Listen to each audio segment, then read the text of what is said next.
अस्सलाम वालेकुम दोस्तों, उम्मीद है कि सब खैरियत से होंगे। आज आपके लिए कर रहे हैं एक कनाल का घर गुलशन मदीना फेज़ 1। बहुत ही प्यारी लोकेशन, बहुत ही अच्छा ग्लोबल और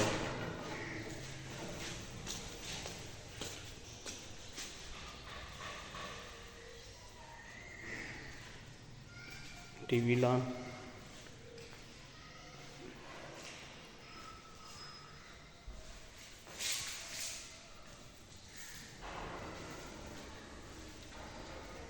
माशाल्लाह बहुत ही काम किया हुआ है इन्होंने। और ये किचन बड़ा सा, किचन के वेंटिलेशन काम वगैरह सब चेक कर लें। नीचे टाइल माशाल्लाह खूबसूरत होते, ऊपर सीलिंग वुड वगैरह, यहाँ से गैलरी,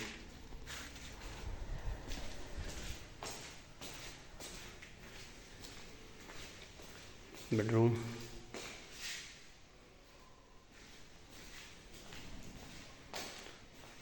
माशाल्लाह बहुत ही प्यारा काम किया हुआ उस बिल्डर ने।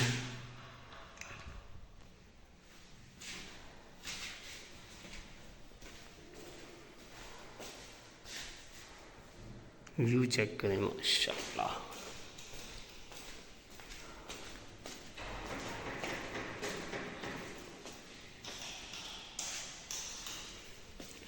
एक ये रूम,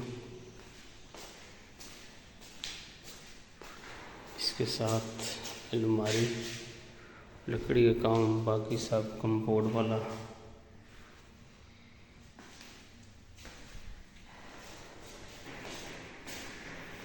ये बाहर की वेंटिलेशन,